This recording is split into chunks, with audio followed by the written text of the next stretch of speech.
마태복음 11장 20절에서 30절입니다.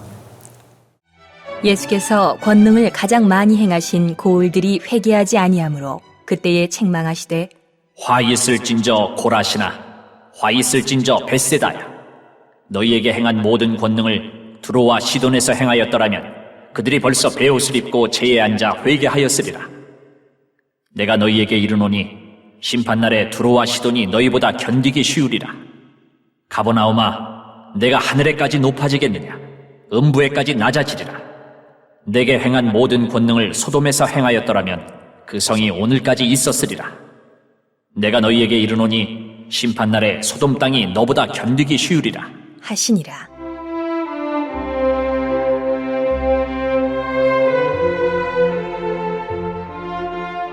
그때에 예수께서 대답하여 이르시되 천지의 주제이신 아버지여 이것을 지혜롭고 슬기 있는 자들에게는 숨기시고 어린 아이들에게는 나타내심을 감사하나이다. 옳소이다. 이렇게 된 것이 아버지의 뜻이니이다. 내 아버지께서 모든 것을 내게 주셨으니 아버지 외에는 아들을 아는 자가 없고 아들과 또 아들의 소원대로 계시를 받는 자 외에는 아버지를 아는 자가 없느니라. 수고하고 무거운 짐진 자들아 다 내게로 오라. 내가 너희를 쉬게 하리라. 나는 마음이 온유하고 겸손하니 나의 멍에를 메고 내게 배우라. 그리하면 너희 마음이 쉼을 얻으리니 이는 내 멍에는 쉽고 내 짐은 가벼움이라 하시니라.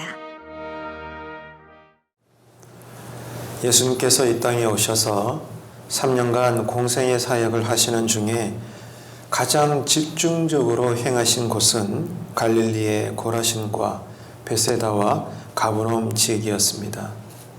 상대적으로 이 지역들은 다른 지역에 비해서 특권을 누렸다고 볼 수가 있을 만큼 예수님께서는 이러한 지역들에서 많은 능력과 또 기적들과 기사들을 보여주시면서 하나님의 나라를 드러내셨죠.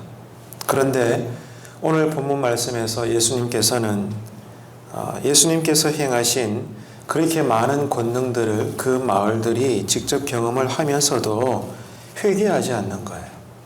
꿈쩍도 하지 않는 겁니다. 어떤 마을보다 더 많은 능력을 행하시고 은혜를 보여주셨음에도 불구하고 눈 하나 깜짝이지 않는 거예요. 그래서 예수님이 그 마을들을 책망하고 계시는 겁니다. 세상 끝날에 주님께서는 반드시 이 땅에 다시 재림을 하셔서 모든 사람들을 심판하실 겁니다. 그때 이방 지역인 두로와 시돈은 복음을 받아들이지 않은 죄로 말미암아 심판을 받을 겁니다.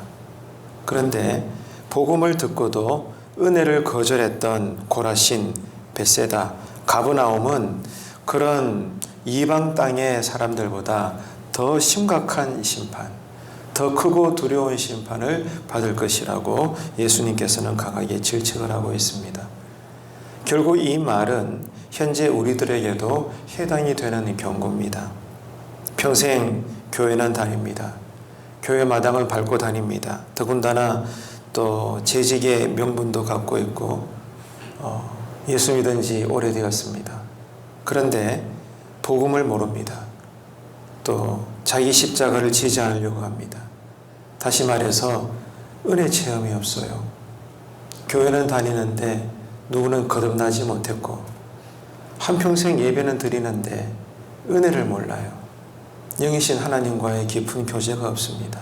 사명도 없고 자기 십자가에 대한 희생, 고난 그런 것을 깨닫지를 못합니다. 신앙인이 아니라 종교인으로 사는 것이죠. 자, 그런 자들이 주님께서 이 땅에 오셔서 모든 세상을 행위대로 심판하실 때 한마디로 뭐라고 말씀하신다고요? 불신자들보다 더 큰 심판을 받게 될 거다. 이렇게 책망을 하시는 겁니다. 이런 분명한 사실들을 생각할 때 우리는 누가 생각이 납니까?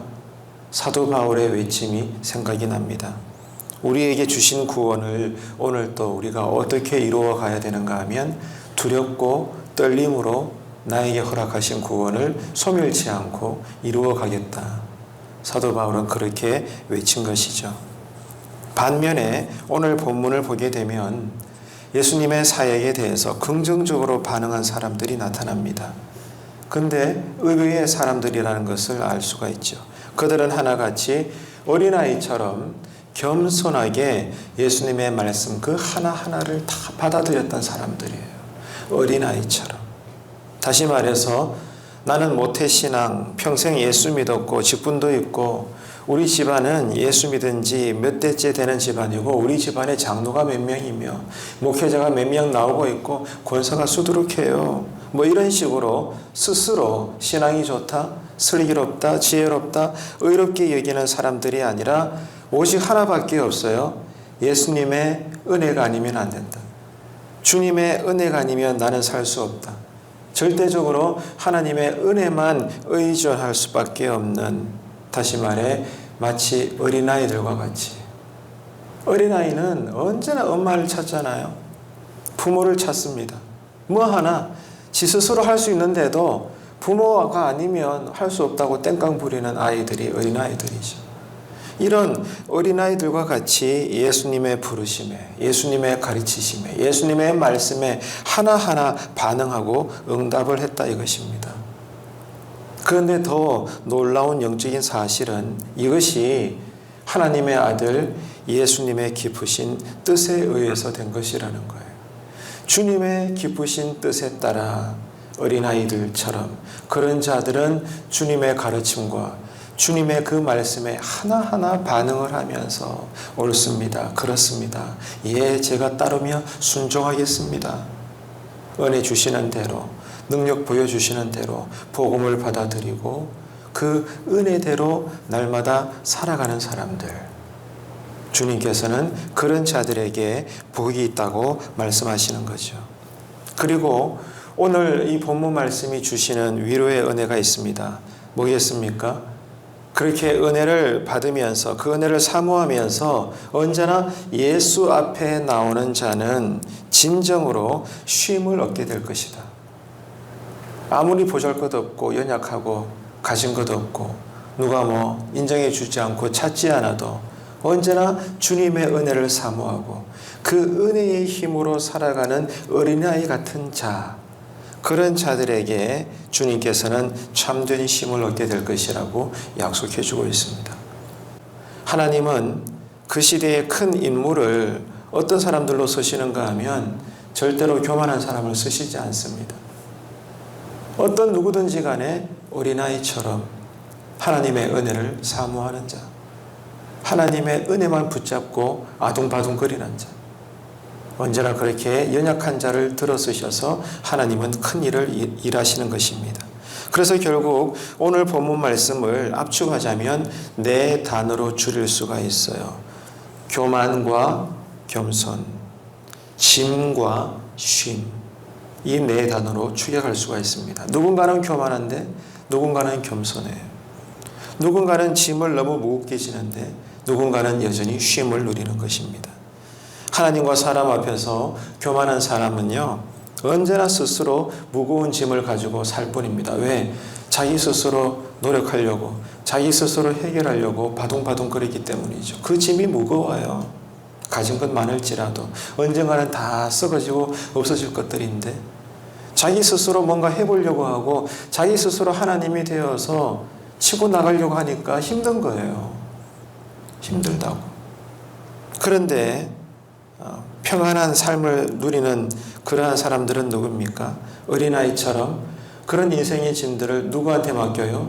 아버지 하나님께, 주님께 다 맡겨드리는 거예요. 때로는 내 뜻과 달리 행하실지라도 주님께 맡겨드리기 때문에 언제나 삶 속에 그 사람의 내적인 심령에는 참된 안식과 쉼이 있더라는 겁니다. 넉넉지 않아도 내 뜻대로 많은 풍요를 주시지 않아도 그렇게 살아낸다는 것입니다. 사랑하는 성도 여러분, 오늘 하루도 우리 삶에 무엇을 우리가 기대하며 바라보며 공급을 받아야 될까요? 오직 하늘에서 내려오는 은혜인 줄로 믿습니다. 그것 때문에 이 새벽에 우리가 또 나온 것 아니겠어요? 그렇지 않습니까? 은혜만 찾읍시다. 은혜 안에서 행합시다. 은혜대로 주님께서 주시는 삶의 놀라운 기적들을 경험하면서 이 하루를 지냅시다. 그리고 만나는 사람들에게 간증을 하십시다. 하나님께 영광을 올려드릴 수 있는 그러한 믿음 신앙이 되시기를 주님의 이름으로 축원합니다. 기도하겠습니다. 하나님 아버지, 은혜를 감사합니다. 오늘 아침 말씀을 통해서 내가 나를 몰랐던 내 속 깊은 곳에 교만이 있다면 이제는 하나님과 사람 앞에서 겸손할 수 있는 은혜를 주시옵소서.